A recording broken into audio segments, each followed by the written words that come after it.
इतनी fast walk करता था कि मेरे साथ मेरे ऑफिसर्स या मेरे साथ कोई चल नहीं सकता था। 5 साल के बाद दर्द शुरू हो गया टांगों के अंदर। स्टिक लेके चला करता था, सीढ़ी चढ़ना तो बड़ा मुश्किल हो गया था। तो सूजे रहते थे, ये घुटने भी यहाँ से सूजे रहते थे ये ना। और कई हॉस्पिटल्स में मैंने दिखाया, मुझे सब ने ये कहा कि साहब इसको घुटनों को आपको ऑपरेशन करना पड़ेगा। मेरी मिसेज मुझे जोर दे रही थी ऑपरेशन करा लीजिए। टीवी को घुमा रहा था तो हकीम साहब नजर आए बैठे हुए बोलते हुए। जब से दवाई लेनी शुरू की, आप समझिए दवाई लेने के 15-20 दिन के बाद मुझे थोड़ा थोड़ा फर्क महसूस होना शुरू हो गया था। करीब 4 साल से मैं ये दवाई ले रहा हूँ। अब मैं सीढ़ियाँ भी दिन में 20 दफ़ा चढ़ता हूँ, उतरता हूँ, कोई प्रॉब्लम नहीं है। चलने फिरने में भी मुझे कोई प्रॉब्लम नहीं है। मैं तो समझता हूँ कि मुझे आई वुड से कि 90% से ऊपर फ़ायदा है। गोंसिया बहुत अच्छी है, बहुत अच्छी।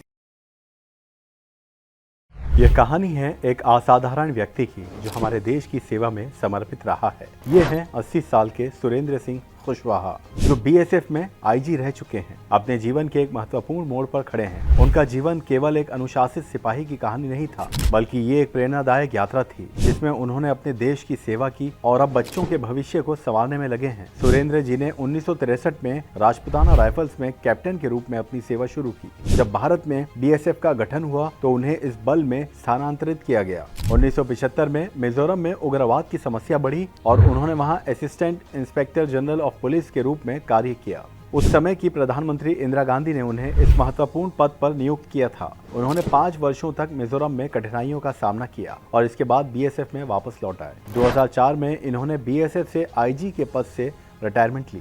रिटायरमेंट के बाद सुरेंद्र जी ने सहारनपुर के अंबाला रोड पर एक आर्मी पब्लिक स्कूल की शुरुआत की। उनका उद्देश्य था बच्चों के जीवन में एक जुनून पैदा करना और उनका सही दिशा में मार्गदर्शन करना। उन्होंने अपने स्कूल में शिक्षा के माध्यम से भविष्य के निर्माण की ठानी। हालांकि समय के साथ उनकी सेहत बिगड़ने लगी। उनके घुटनों में दर्द की समस्या ने उन्हें बेहद परेशान किया। घुटनों के दर्द के कारण ना तो वो ठीक से चल पाते थे, ना ही स्कूल में क्लासरूम्स के चक्कर लगा पाते थे। सीढ़ियां चढ़ने उतरने में सहारा लेना पड़ता था और समस्या इतनी बढ़ गई कि छड़ी का भी सहारा लेने पर मजबूर हो गए। बहुत से डॉक्टर से सलाह लेने के बाद सभी ने उन्हें घुटनों की सर्जरी की सलाह दी। ये स्थिति उनके लिए बहुत निराशाजनक थी क्योंकि वो अपने स्कूल में सक्रिय रहना चाहते थे। एक दिन उन्होंने टीवी पर हकीम सुलेमान खान का कार्यक्रम देखा। उनके द्वारा बताई गई गोंसिया की जानकारी ने उन्हें प्रभावित किया। उन्होंने तुरंत कॉल किया और इसे आजमाने का निर्णय लिया। कुछ महीने के बाद गोंसिया का सेवन करने से उनकी हालत में अद्भुत सुधार आया। अब वो बिना किसी सहारे के चल सकते हैं। वो न केवल स्कूल में घूमने लगे हैं बल्कि अब दौड़ भी लगाने लगे हैं। सुरेंद्र सिंह कुशवाहा जी की यह कहानी न केवल उनके स्वास्थ्य की है बल्कि ये उम्मीद, प्रेरणा और संकल्प की कहानी है। उन्होंने ये साबित किया है कि दृढ़ संकल्प और सही मार्गदर्शन से किसी भी चुनौती का सामना किया जा सकता है। हम भी इनसे मिलने इनके स्कूल अंबाला रोड सहारनपुर पहुंचे ताकि दुनिया इनकी प्रेरणादायक कहानी सुन सके। नमस्कार, स्वागत है आप सभी का हमारे बेहद खास प्रोग्राम में। मैं हूं आपके साथ शैलजा त्यागी। तो हम पहुंच गए हैं सहारनपुर से आगे दिल्ली रोड पे। यहां पे स्कूल है कुशवाहा आर्मी पब्लिक स्कूल, जिसके चेयरमैन हैं एसएस कुशवाहा जी। उनकी उम्र है 82। तो एक ऐसी शख्सियत से मैं आपको मिलवाने वाली हूँ जो आर्मी में कैप्टन रहे, फिर बीएसएफ में डीसी रहे, 2004 में रिटायर हो गए एज अ आईजी। उनसे मिलने हम आए हैं। हकीम साहब से 4 साल से वो जुड़े हुए हैं।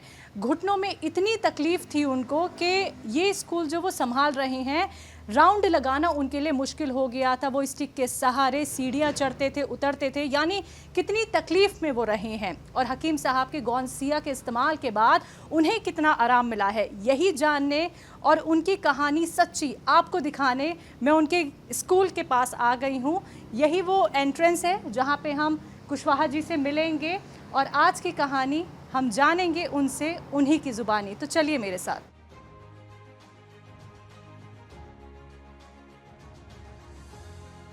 नमस्ते सर, कैसे हैं आप? आइए बैठिए बैठिए सर, बैठिए।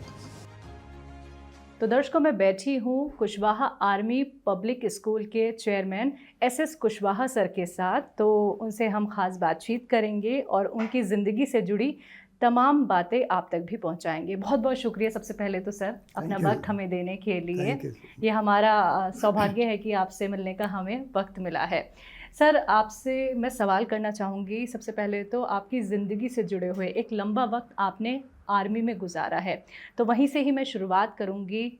कब से आप आर्मी में थे, किस पोजीशन पे थे और कब आप रिटायर हो गए और फिर इतनी बड़ी जिम्मेदारी आपने इस स्कूल की संभाली?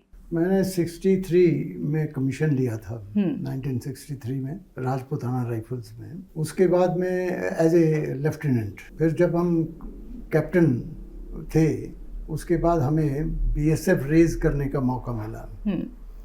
बीएसएफ को 65 में बीएसएफ खड़ी हुई थी जी। और बीएसएफ में जाने के बाद में फिर हमसे पूछा गया और फिर हम बीएसएफ में ही एब्जॉर्ब हो गए आर्मी से। फिर थ्रू आउट हम बीएसएफ में रहे और रिटायर भी मैं बीएसएफ से हुआ हूँ 2004 में, फरवरी 2004 में।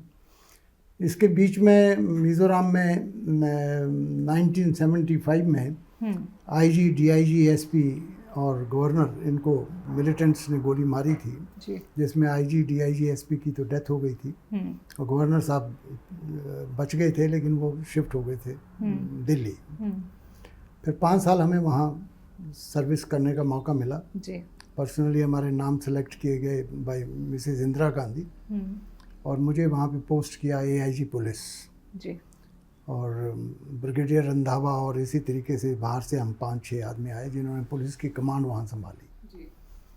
तो वहाँ हमें फिर उसके बाद जब सिचुएशन बिल्कुल नॉर्मल हो गई तो हमें ऑफ़र दी गई कि आप यहीं पुलिस में एब्जॉर्व हम कर लेंगे, आपको पुलिस में कन्वर्ट कर देंगे इफ़ यू आर रेडी।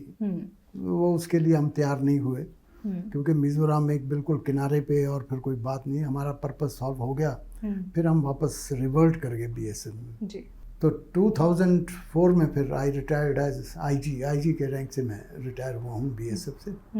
और उससे पहले मेरी मुलाकात हो गई थी महर्षि विद्या मंदिर वालों से, महर्षि जी से। उन्होंने मुझे ये स्कूल ऑफ़र किया कि आप ये स्कूल ले लीजिए और उन्होंने मुझे बहुत कम दाम के ऊपर ये स्कूल दे दिया चलाने के लिए और इसको टेक ओवर कर लिया हमने। 41 साल सर्विस की मैंने आफ्टर 41 इयर्स रिटायर्ड। तो ये स्कूल है और आप इसकी ज़िम्मेदारी संभाल रहे हैं, तो क्या आपने कभी सोचा था कि आर्मी से रिटायर होने के बाद मैं ऐसे बच्चों को पढ़ाऊंगा या फिर बच्चों की जिस तरीके से आप सेवा कर रहे हैं, लाइक उन्हें आगे बढ़ने के लिए इंस्पायर कर रहे हैं सर, क्योंकि आपका ये आर्मी का स्कूल है, तो कभी सोचा था कि इस तरफ भी मैं कदम बढ़ाऊंगा? नहीं, ऐसा कुछ नहीं था। आप ये समझिए कि भाई एक किस्म से मुलाकात हुई महर्षि जी के से हमारी, तो उन्होंने मुझे ऑफ़र की। मैंने उनके आगे बल्कि मना भी किया कि साहब मैं 41 ईयर्स सर्विस किया है, अभी जो लोगों से, अपने रिश्तेदारों से, दोस्तों से बाहर रहे हैं, अब मैं कुछ करना नहीं चाहता और फिर वैसे भी मैं इंटरेस्टेड नहीं हूँ। लेकिन उन्होंने कहा नहीं, ये आपको लेना पड़ेगा। तो फिर ये स्कूल जो है मुझे ऑफ़र की, फिर मुझे आना पड़ा यहाँ पे। कितने बच्चे इस स्कूल में सर? जिस वक्त मैंने लिया जी, उस टाइम शायद 250 के करीब बच्चे थे। और आज? आज 450 के करीब है। ठीक है, तो ये आपका CBSE? CBSE nursery to 12th है सीबीएसई। तो सहारनपुर के ही बच्चे यहाँ पे हैं या फिर गांव के भी बच्चे आते हैं? हाँ, आसपास के सारे गांव के और सहारनपुर प्रॉपर से भी बच्चे आते हैं। हम जब स्कूल में जाते हैं सर तो एक ही होता है कि बच्चे बस पढ़ें लिखें और अपनी आगे जॉब करें, लेकिन आपका क्या कुछ और उद्देश्य है इस स्कूल को संभालने का? नहीं, यही है कि भाई बच्चे जो हैं ये हमारी कंट्री का फ्यूचर है। मैंने स्कूलों का हिसाब किताब देखा है, यहाँ पे बच्चे, पेरेंट्स भी इतने ज़्यादा उनको पता नहीं है स्कूलों के बारे में।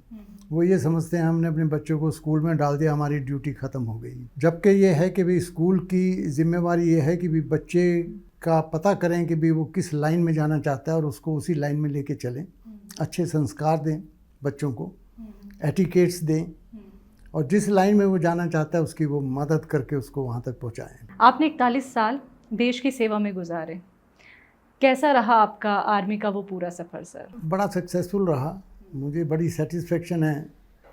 और उसका ये है कि आज भी 21 साल से ज़्यादा हो गए मुझे रिटायर हुए, आज भी लोग याद करते हैं वहाँ पे और एग्जाम्पल भी देते हैं। सेल्फ सेटिस्फेक्शन भी बहुत ज़बरदस्त रहा कि जो काम हमने किया अच्छा किया और उससे बेहतर करना मुश्किल भी हो जाता, तो इससे बड़ी क्या बात हो सकती है। बिल्कुल, आपके ऑफिस में मैं तमाम मेडल्स आपके देख रही हूँ सर, कुछ ऐसे अचीवमेंट आप हमारे साथ शेयर करेंगे जो आपको आर्मी के टाइम पे मिले हों?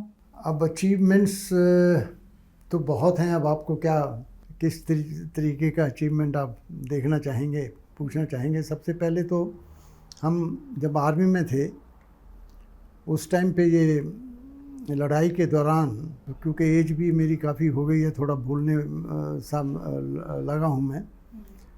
पंजाब के अंदर सबसे पहला जो अटैक आया था 65 में, हमारी पोस्ट सबसे आगे थी और सडनली हम एक ही, तब तक हमें पता नहीं था, लेकिन हम एक ही मोर्चे के अंदर तीनों लेफ्टिनेंट थे, हम यंगस्टर्स थे, एक ही मोर्चे में बैठे हुए गपशप मार रहे थे। हमारे सीओ साहब जो थे वो मीटिंग में गए हुए थे।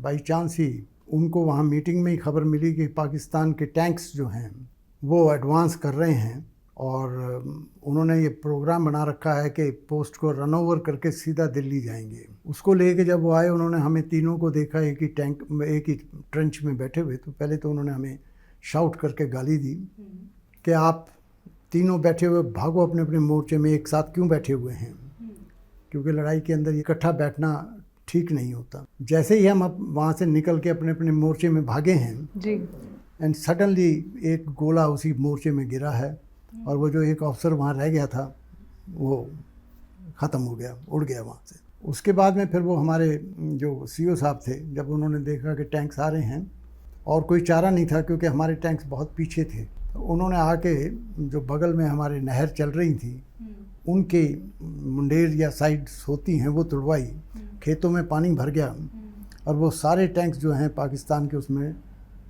दब गए, चल नहीं पाए आगे।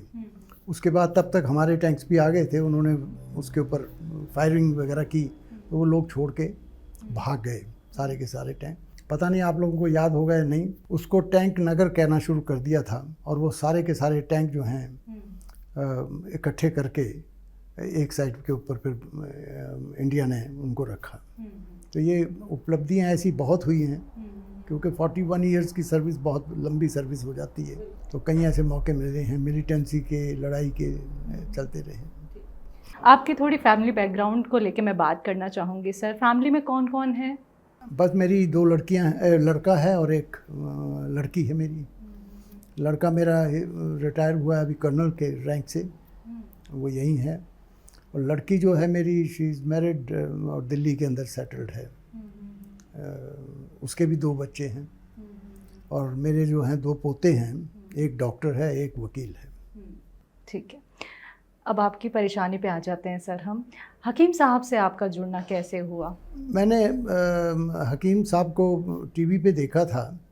एक्चुअली मेरा कोई भरोसा नहीं रहा था टीवी के ऊपर, क्योंकि बहुत लोगों का इस किस्म के बयान आते थे टीवी के ऊपर कि आप हमारी दवाई लीजिए, ये लीजिए, वो लीजिए, ऐसा हो जाएगा, वैसा हो जाएगा। और मैं उनकी दवाई लेके इस्तेमाल भी करता रहा, लेकिन मुझे कोई फ़ायदा नहीं हुआ। अभी भी मेरे पास वो दवाइयाँ पड़ी हुई हैं। तो मेरा भरोसा करीब करीब ख़त्म हो गया था इन चीज़ों पे। लेकिन समाओ जब मैंने बाई चांस सीरियल देखने के नाते से मैं टीवी को घुमा रहा था, तो मेरे को ये इनका हकीम साहब नज़र आए बैठे हुए बोलते हुए। तो मेरे को उनकी बॉडी लैंग्वेज और उनके हाव भाव से लगा कि ये कुछ सिंसियर से मुझे लगते हैं और इनके दिल में वाकई में कोई सेवा भाव के वजह से ही ये काम कर रहे हैं, तो इनको सुना जाए। उनको सुनने के बाद में मैं इम्प्रेस हुआ। मैंने फिर उनकी दवाई मंगानी शुरू की। तो मेरा उस टाइम इतना हाल गड़बड़ हो गया था कि मैं स्टिक लेके चला करता था, सीढ़ी चढ़ना तो बड़ा मुश्किल हो गया था। और कई हॉस्पिटल्स में, दिल्ली के हॉस्पिटल्स में और यहाँ के सब के हॉस्पिटल्स में मैंने दिखाया। मुझे सब ने ये कहा कि साहब इसको घुटनों को आपको ऑपरेशन करना पड़ेगा। घुटनों में तकलीफ? हाँ, घुटनों में तकलीफ। हाँ जी। फॉर्चुनेटली मेरी मिसेज़ उस टाइम कैंसर में पीड़ित थी दिल्ली में ही। तो हालांकि मेरी मिसेज़ मुझे ज़ोर दे रही थी चारपाई पे पड़े पड़े भी कि कुशवाहा साहब मेरा पता नहीं कितना चलेगा, आप ऑपरेशन करा लीजिए। और मैंने ऑपरेशन कराने का बच्चे भी और सभी मन भी बन गया था, लेकिन मैंने कहा कि नहीं, अगर मैं ऑपरेशन कराया तो एक चारपाई पे मैं पढ़ाऊँगा, एक पे ये पड़ी होंगी। तो मैंने कहा मैं बाद में कराऊँगा जब आप ठीक हो जाएंगी। और उसके बाद ही फिर ये दवाई का सिलसिला शुरू हुआ और इससे मुझे बहुत फ़ायदा हुआ। अब करीब 4 साल से मैं ये दवाई ले रहा हूँ। अब मैं सीढ़ियाँ भी दिन में 20 दफ़ा चढ़ता हूँ, उतरता हूँ, कोई प्रॉब्लम नहीं है। चलने फिरने में भी मुझे कोई प्रॉब्लम नहीं है और ठीक है। कौन सी दवाई ले रहे हैं आप? एक तो एस केयर है, एक टी केयर है और गोनसिया गौनसिया। सवेरे तो मैं लेता हूँ एस्केयर और एक चिटकी गोंसिया की, और रात को लेता हूँ टी केयर और ये। और रात के टाइम पे ही मैं गोंसिया की मालिश करता हूँ, जो तेल है हाँ। उसकी मालिश करता हूँ घुटनों पे। ये घुटनों की परेशानी आपको हो कैसे गई और ये कब से परेशान थे आप इस दर्द से? आप ये समझिए कि 7-8 साल से था मैं, लेकिन पहले कम थी, इतनी ज़्यादा नहीं थी, लेकिन 5 साल के बाद थोड़ी बढ़ गई थी ये। जब मैंने आपको बताया स्टिक लेना शुरू किया, बस उसके बाद फिर ये दवाई लेने से काफ़ी फ़र्क पड़ा। फ़र्क क्या पड़ा, काफ़ी I am absolutely all right now. तो कैसे सर, जैसे आप सीढ़ियाँ चढ़ने की आपने बात कही, आपको अपने ऑफिस आने के लिए सीढ़ियाँ चढ़ के ही आना पड़ता है, तो क्या कोई झटका लगा या फिर नहीं, कुछ अपने नहीं, आप ये ही? ये ऑटोमेटिकली आहिस्ता आहिस्ता आहिस्ता आहिस्ता ये दर्द शुरू हो गया टांगों के अंदर। वैसे कोई झटका या कोई इस किस्म की कोई बात नहीं हुई। आपने हमें बताया कि आपको 7-8 साल पहले ये परेशानी हुई। अभी आपकी उम्र जो है वो 82 है सर, तो यानी आप 70-75 साल की उम्र में एकदम फिट थे, बिल्कुल फिट थे, कोई परेशानी कोई नहीं। परेशानी नहीं। जो मैं फोटो भी आपकी देख पा रही हूँ, फिर आप बहुत ज़्यादा फिट दिख रहे हैं सर। कोई आपकी परेशानी हेल्थ भी हमें काफ़ी अच्छी दिख रही है। अब मैं 10 किलोमीटर चला करता था और इतनी फास्ट वॉक करता था कि मेरे साथ मेरे ऑफिसर्स या मेरे साथ कोई चल नहीं सकता था। इतनी फास्ट वॉकिंग मेरी होती थी 10 किलोमीटर। बस ये है कि अब वो 10 किलोमीटर नहीं मैं कर सकता। अच्छा, ये जो 10 किलोमीटर वाली आपने मुझे बात बताई, ये कब तक आप कर पा रहे थे? आप ये समझिए कि रिटायरमेंट के 5-7 साल बाद तक मैं करता रहा हूँ। 2004 में आप रिटायर हुए थे, फिर आपने अभी शेड्यूल क्या रहता है? अभी धीरे धीरे करके वॉक करते हैं? नहीं, अब तो खैर ये स्कूल का बोझ और मिसेस की डेथ की वजह से सारा बर्डन पड़ गया है सिर पे, तो इसलिए वॉकिंग तो अब करीब नहीं है, लेकिन हाँ 1 घंटा मैं एक्सरसाइज ज़रूर करता हूँ। एक्सरसाइज में क्या करते हैं आप?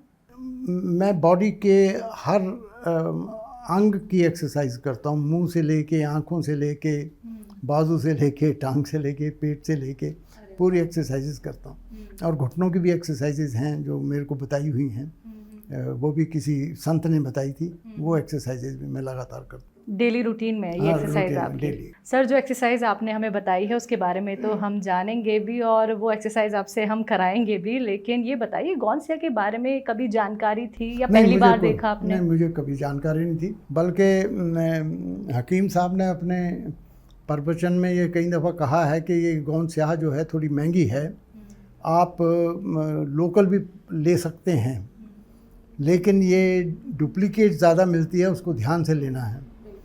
तो हमारे यहाँ पे बड़े अच्छे हैं जो ये चीज़ें बेचते हैं, उनका नाम भी बहुत है। मैंने वो भी उनसे एक दफ़ा लेने की कोशिश की और मैंने कहा देखते हैं कि क्या है। हालांकि रेट्स तो उनके भी शायद इनसे भी ज़्यादा होंगे, लेकिन जब मैंने उसको सूंघा, क्योंकि मुझे डिफरेंस नज़र आया, उसको सूंघा तो मुझे उसमें से तारकोल की खुशबू आई। अच्छा। वो अभी भी पड़ी है मेरे पास, यहीं पे पड़ी है। उसके बाद मैंने उसको तो खैर टच ही नहीं किया, उसको तो मैंने फेंक दिया।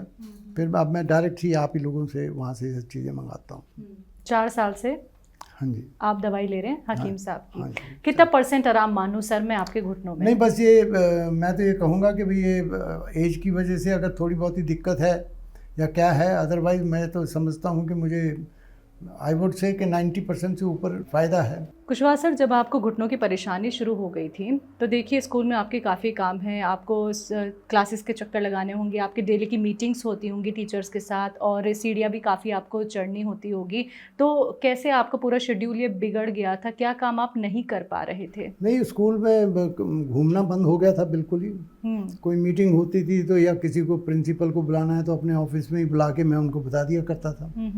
तो ये चलना फिरना बिल्कुल बड़ी मुश्किल से पकड़ के ऊपर सीढ़ी पे चढ़ के आए, बड़ी मुश्किल से जाते वक्त बस ये 2 ही दफ़ा जाया करते थे। तो ये प्रॉब्लम तो हो ही जाती है जब आप नहीं ये चल प्रॉब्लम कब तक रही आपके साथ? बस जब से दवाई लेनी शुरू की, आप समझिए दवाई लेने के आई वुड से कि 15-20 दिन के बाद मुझे थोड़ा थोड़ा फ़र्क महसूस होना शुरू हो गया था। कैसे पता चला कि फ़र्क लग रहा है? जैसे चलना बिल्कुल ही ऑलमोस्ट बंद सा हो गया था, फिर थोड़ा थोड़ा चलने में मुझे आसानी लगने लगी। सीढ़ी के ऊपर मेरे को पकड़ के चढ़ना पड़ता था दोनों हाथ से, फिर वो एक हाथ से पकड़ के थोड़ा लगा, लेकिन कॉन्टिन्यूस जो दर्द हुआ करता था वो नहीं मुझे रहा बिल्कुल भी, कि जैसे बैठे हैं तो दर्द हो रहा है, ये नथिंग ऑफ दैट सॉर्ट। इतनी देर हम अभी बैठ के बात कर रहे हैं, आपने घुटना भी देखिए मोड़ा हुआ है, तो कोई तकलीफ लग रही ना है? कुछ नहीं, नॉट है। सर पहले आपको घुटना मोड़ने में, एक्सरसाइज करने में, चलने फिरने में दिक्कत परेशानी हाँ होती थी? डेफिनेटली, घुटने मोड़ने का तो मतलब ही कोई नहीं था। बिल्कुल नहीं मुड़ रहे थे? नहीं नहीं, बिल्कुल नहीं। सूजे रहते थे ये घुटने भी, यहाँ से सूजे रहते थे ये ना। अच्छा, आपने घुटनों के लिए डॉक्टर को दिखाया, पहली बार आपने कहाँ दिखाया? दिल्ली में दिखाया मैंने। क्या कहा उन्होंने? उन्होंने यही कहा कि साहब ये दवाई लीजिए, ये एक्सरसाइज कीजिए, लेकिन हमें लगता है कि आपके घुटनों को बदलना पड़ेगा। रिप्लेसमेंट बता दिया? हाँ। फिर मैंने यहाँ पे सहारनपुर मेरी जगह है जहाँ पे मैंने यहाँ पे डॉक्टरों को दिखाया। सेम थिंग दे सेड के साहब इसका इलाज नहीं है, सिवाय ये है कि घुटने आपको चेंज करने पड़ेंगे। दिल्ली में जो बड़े बड़े हॉस्पिटल्स हैं सब में मैंने दिखाया, सेम थिंग उन्होंने मुझे यही कहा, रिप्लेसमेंट। हाँ। आर्मी हॉस्पिटल में, आरआर हॉस्पिटल में उन्होंने भी कहा कि there is no way out, आपको ये रिप्लेसमेंट इज़ नेसेसरी। कितने हॉस्पिटल, कितने डॉक्टर्स के चक्कर सर आप लगा चुके होंगे? आप समझिए जब कष्ट होता है जिसको हो तो वो तो लगाता ही रहता है चक्कर। काफ़ी जगह लगाए, काफ़ी दवाई खाई, किसी ने पेन किलर्स दे दिए, किसी ने कुछ दे दिया, ये चलता रहा। इंजेक्शन की तो नौबत नहीं आई? इंजेक्शन नहीं मैंने लगवाया। सर एलोपैथिक इलाज के अलावा क्या आपने किसी ऑयल का भी इस्तेमाल किया? हाँ। क्योंकि तमाम ऑयल देखिए मार्केट में उपलब्ध देखिए है। मैं आपसे पहले भी मैंने जिक्र किया, कई कंपनीज हैं जो इस तरीके से, जैसे हकीम जी टीवी पे आते हैं, वो अपने नाम देते हैं या कुछ देते हैं। अब मैं आपको बता नहीं पाऊंगा, हालांकि उनकी शीशियाँ अभी तक मेरे पास पड़ी हुई हैं, वैसे की वैसी रखी हुई हैं। कुछ स्प्रे हैं और कुछ मालिश करने के लिए हैं, वो मैंने सब करके देखी, मुझे वो उसमें कोई बात नज़र नहीं आई। तो वो करने के बाद फिर मैंने वो छोड़ दी। सर पहले ही आप बहुत सारा ट्रीटमेंट करा चुके, फिर आप हकीम साहब से जुड़े, तो ये विश्वास कैसे आया कि हकीम साहब की दवाई का भी इस्तेमाल करके देखना चाहिए? नहीं, मैंने आपसे बताया ना कि मैंने उनकी बॉडी लैंग्वेज, अब हम इतने साल नौकरी की है फौज के अंदर, बॉडी लैंग्वेज और फेस रीडिंग का थोड़ा सा आइडिया हो जाता है, क्योंकि इतने जवान हैं हमारे, सबको देखना पड़ता है। और फौज के अंदर तो एक डिसिप्लिन होने के नाते अगर किसी की कोई तकलीफ है वो डायरेक्टली ऑफिसर के सामने पेश नहीं करता। सही बात। तो हम अपने आप ही, तो उस वजह से मैंने हकीम जी के अंदर कुछ ऐसी चीज़ देखी, मुझे लगा कि ये आदमी थोड़ा सिंसियर हैं और वाकई सेवा भाव से ये काम कर रहे हैं, तो इनकी बात में कुछ दम है, तो इसको देख लो, जहाँ इतने जनों का देखा एक का और देख ले। तो गौनसिया आपको कितनी कारगर दवाई लगी सर? गौनसिया बहुत अच्छी है, बहुत अच्छी है। और पहले गौनसिया ही शुरू की थी, फिर टी केयर और एस केयर उन्होंने साथ में दी है। हकीम साहब से आप जुड़े सर, हमारे परिवार का आप हिस्सा बने, एक विश्वास आपने हमारे ऊपर रखा, तो उनके लिए कुछ कहना चाहेंगे? लॉन्ग लाइफ, हकीम साहब की लॉन्ग लाइफ की हम वो करते हैं, और इसी तरीके से वो जुड़े रहें, लोगों की सेवा करते रहें, इससे बड़ा काम कोई नहीं है लाइफ के अंदर। किसी दुखिया का दुख अगर आप दूर कर सकते हैं, सही बात। किसी गरीब की अगर आप मदद कर सकते हैं, लाइफ में अगर ये दो काम कर लेते हैं, फिर आपको कुछ करने की ज़रूरत नहीं है। तो सर आप अपना स्कूल हमें घुमाएंगे, दिखाएंगे कि हाँ, आप सीढ़ियाँ definitely। कैसे अच्छे से उतर लेते हैं, चढ़ लेते हैं? सर्टेनली। तो इतना बड़ा स्कूल हम आपके साथ घूमना चाहेंगे अब। हाँ, तो चले फिर? बिल्कुल, अगर आपने कंपटीशन करना है तो दौड़ भी सकते हैं आपके चलिए साथ। वो भी करके देख लेंगे। चलिए आइए। अच्छा, ये जानना है मुझे, वो जो छड़ी जो अब आपकी छूट गई है गौनसे के इस्तेमाल के बाद, वो कहाँ है, वो देखना चाहते हैं। हाँ डेफिनेटली, वो भी यहीं नज़दीकी पड़ी है। जी जी। ये है जी। अच्छा, ये वो छड़ी जिसके सहारे आप चलते थे? हाँ जी। कैसे चलते थे? बस इस तरीके से पकड़ के चला करते थे, ये ज़मीन को लगा के। हाँ, जैसे एक टांग, तीसरी टांग मिल गई मुझे, सिंपल ये था जी। और अब इस छड़ी को, अब तो ये छड़ी दूर हो गई है। खुशवाहा साहब देखिए, अभी हमने यहाँ तो देख लिया कि आप कैसे चलते थे इस छड़ी के सहारे, लेकिन देखिए सीढ़ियाँ आ गई हैं, तो सीढ़ियों पे उतरते हुए, चढ़ते हुए आप इस छड़ी के सहारे कैसे चलते थे? बस इसको बाएं हाथ में लेके और फिर राइट हैंड से इसको पकड़ लेते थे, सपोर्ट को, सीढ़ी की सपोर्ट को, और फिर आहिस्ता आहिस्ता निकला करते थे। यही तरीका था। और तो अच्छा देखिए, आप इस छड़ी का सहारा तो ले रहे हैं, लेकिन तकलीफ तो तब भी रहती होगी। हाँ, तो तकलीफ डेफिनेटली थी, टांगों में दर्द तो रहता ही था। हाँ जी। और अभी मैं कहूँ सीढ़ी, आप ये छड़ी छोड़ दीजिए और बिना छड़ी के चल के दिखाइए हमें। हाँ डेफिनेटली। तो ये यहाँ पे कुशवाहा सर ने छड़ी रख दी है। अब हम देखेंगे दर्शकों, क्या बिना छड़ी के सर आप चल पाते हैं गौनसिया के इस्तेमाल के बाद? सर दिखा दीजिए हमारे दर्शकों को। ओके जी। अरे वाह वाह, कमाल हो गया। देखिए, ना आपने रेलिंग का सहारा लिया, ना आपने छड़ी का सहारा लिया, और हम आ गए नीचे तक। तो सर ये कितना बीघा में पूरी ज़मीन है? ये करीब 30 बीघे में है जी। 30 बीघाज में। यहाँ क्या है इस तरफ? ये तो रिसेप्शन है। जो भी हमारे लोग आते हैं सबसे पहले रिसेप्शन पे ही बात करते हैं, और उसके बाद में फिर अगर मेरे से किसी ने मिलना है तो फिर मेरे से मिलते हैं वो आके। हाँ जी। हम अब किस तरफ चलेंगे सर? किधर ही आ जाइए। तो सर यहाँ किस तरफ चल रहे हैं हम? क्या ये अभी पीछे की तरफ आप देख रहे हैं, ये स्कूल का स्टेडियम बनना है यहाँ पे। और फिर सारे फंक्शंस वगैरह और हमारे जो बैडमिंटन कोर्ट्स वगैरह सब इसी के अंदर आ जाएंगे।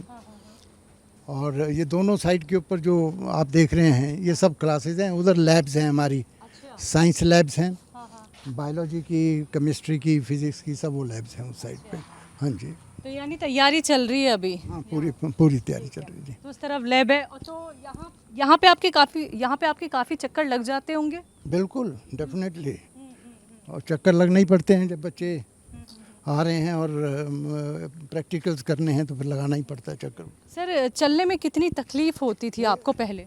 बहुत ज़्यादा, चला नहीं जाता था, बिल्कुल चला नहीं जाता था। और अब आप देखिए कि मैं चल रहा हूँ आपके साथ साथ, मुझे ना तकलीफ़ है ना दर्द महसूस हो रहा है, कोई चीज़ ऐसी नहीं है। देखिए, आपने निगरानी के लिए काफ़ी सारे लोग रखे होंगे, लेकिन अपनी आंखों से ही सारी चीज़ें देखी जाए तभी संतुष्टि मिलती है। डेफिनेटली, उसके बिना। पहले कैसे हो पा रहा था? क्योंकि आप तो ऑफिस में रहते थे, बड़ी मुश्किल से आप स्टिक के सहारे ऊपर चढ़ते थे, तो फिर ये सारी चीज़ें कौन देख रहा था? कैसे? प्रिंसिपल देखा करता था, और मुझे अगर किसी को कुछ कहना होता था तो मैं प्रिंसिपल को ही बुला के बताया करता था। तो क्या एक चक्कर भी आप नहीं लगा पाते थे पूरे स्कूल का? बिल्कुल नहीं जी, बिल्कुल। और उससे स्कूल पे इफेक्ट पड़ता ही है।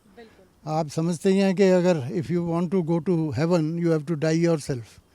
तो वो तो जब तक आप अपने आप नहीं देखते तब तक कार्रवाई होती नहीं है पूरी तरीके से, सेटिस्फेक्शन। गौनसिया के इस्तेमाल के बाद अब कितने चक्कर लगा लेते हैं आप? मैं सुबह से 5-6 चक्कर लग जाते हैं मेरे, जब तक स्कूल चलता रहता है। आपने मुझसे ऊपर एक बात की थी कि अब आप कंपटीशन भी करेंगे मेरे साथ। वो कंपटीशन क्या सर? भागने का कंपटीशन होने वाला है क्या? कौन कितनी तेज चलेगा या दौड़ेगा, ये बताइए। नहीं नहीं, जैसे आपको करना है वैसे कर लीजिए। तो क्या दौड़ लगा लेंगे आप? इस उम्र में भी देखिए 82 है आपकी एज। हाँ, थोड़ा बहुत तो परेशानी आपको नहीं होनी चाहिए। थोड़ी दौड़ लगा के हमें दिखा दीजिए कुशवाहा सर कि गौनसे के बाद आपको कितना आराम मिला है। आप ही के ग्राउंड में हम हैं।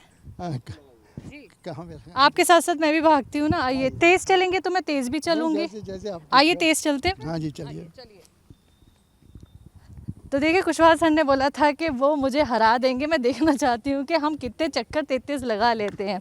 वाह, ठीक है। आइए वहाँ तक और चलते हैं सर। तो पहले ये मुमकिन था कि आप इतनी तेज से चक्कर। आइए थोड़ा भाग भी लेते हैं। आइए, वाह, वहाँ तक जाएंगे हम सर। यही तो फुर्ती हमें देखनी थी कि आप कितने अच्छे हो गए। फिर यहाँ से एक चक्कर और हम लगाएंगे। आप 10 किलोमीटर पहले चलते थे? 10 किलोमीटर इतना फास्ट चलते थे कि मेरे साथ कोई चल नहीं पाता था। अच्छा। हाँ, उसके बाद पीछे पछाड़ देते थे? बिल्कुल बिल्कुल। तो दर्शकों देखिए, ये है 82 इयर्स के कुशवाहा सर, जो गौनसिया के इस्तेमाल के बाद हमारे साथ भाग रहे हैं और हमें पूरे स्कूल का चक्कर लगवा रही हैं। तो ये जज्बा होता है एक फ़ौजी का, जो हिम्मत नहीं हारता है, जिसे अपने को फिज़िकली मेंटली फ़िट रखना होता है। और ये जज्बा हम देख रहे हैं कुशवाहा सर का। एक जिम्मेदारी वो संभाल रहे हैं। आर्मी स्कूल है उनका, कुशवाहा आर्मी स्कूल। और साथ ही साथ देखिए, कभी उन्हें कोई बीमारी नहीं हुई थी 70-75 साल में, लेकिन 4-5 साल पहले उन्हें घुटनों की दिक्कत परेशानी हुई। फिर गौनसिया के बाद ये जो हम चक्कर लगा रहे हैं उनके स्कूल का और भाग दौड़ कर रहे हैं, देखिए आपके लिए एक मिसाल हैं कुशवाहा सर। सर देखिए, मेरी बात करते करते सांस फूल रही है। अभी हमने जो दौड़ लगाई है, आपकी सांस फूलते हुए नहीं दिख रही मुझे। नहीं, मुझे सांस नहीं फूलती ना जी। बिल्कुल। अच्छा, दर्द किस साइड होता था आपको, ये बताइए, घुटनों में? इस घुटने में। इस घुटने में होता तो दोनों में था, लेकिन इसमें ज़्यादा था। और ये भी घुटना सूजा हुआ रहता था, दोनों के दोनों। अच्छा, क्या स्वेलिंग आ जाती थी, चुभन होती थी? हाँ जी, स्वेलिंग। काफ़ी मोटे मोटे हो जाते थे क्या? मोटे हो जाते थे। अभी मोड़ सकते हैं आप पैर? हाँ, डेफिनेटली। मैं एक्सरसाइज भी करता हूँ ये वाली ना। और कितनी तेज? वाह वाह, कमाल कर रहे हैं सर आप, कमाल कर रहे हैं। 82 ईयर्स में जो इंसान बैठ जाता है, उसको लगता है कि अब उम्र कितनी ही बची है, वहाँ आप हमें इतनी सारी एक्टिविटी करके दिखा रहे हैं। मज़ा आ रहा है सर आपसे बात करके और आपके फिजिकली फिटनेस को देख के। तो दर्शकों देखिए, एसएस कुशवाहा सर से हम मिलने पहुँचे उनके स्कूल में, जो कि दिल्ली रोड पे पड़ता है, सहारनपुर ये जगह है, और उनकी फ़िटनेस हम देखने पहुँचे थे कि वो कितने फिट हो गए हैं गौनसिया के इस्तेमाल के बाद। देखिए आप लोगों के लिए मिसाल हैं।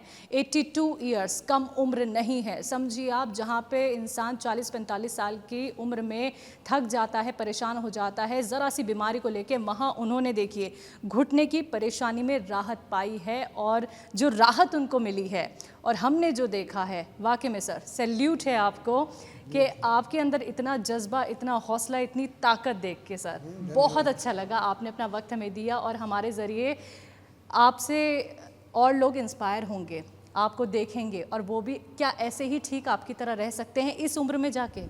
Thank you so much for coming.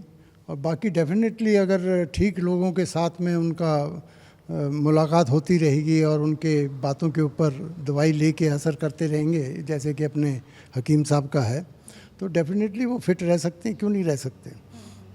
तो आज की जनरेशन को भी क्या आप मैसेज देंगे, क्योंकि देखिए खान पान बहुत बेकार हो गया और जल्द से जल्द लोग बीमार होने लगे हैं। नहीं, अपना चेकअप कराते रहें, इलाज ठीक आदमी से कराते रहें और ठीक रहें, खुश रहें, यही है। बहुत बहुत शुक्रिया सर अपना वक्त हमें देने के लिए और हमसे बात करने के लिए। सो नाइस ऑफ यू, बहुत अच्छा। Same year sir, same year. तो दर्शकों देखिए, हमने अभी आज की आपको सच्ची कहानी दिखाई एसएस कुशवाहा सर की, और हम पहुँचे उनके स्कूल में जिसका नाम है कुशवाहा आर्मी पब्लिक स्कूल, जिसको वो खुद संभालते हैं, और ये पड़ता है दिल्ली रोड पे। सहारनपुर से हम दिल्ली रोड पे इनके यहाँ पहुँचे इनसे मुलाकात करने। तो इनकी फ़िटनेस का राज गौनसिया से स्वस्थ होने तक आपको पहुंचाया। तो आज की कहानी बस इन्हीं की थी। एक बार फिर से मैं हाजिर होंगी एक और नई सच्ची कहानी के साथ। तब तक के लिए मुझे दीजिए इजाज़त। नमस्कार।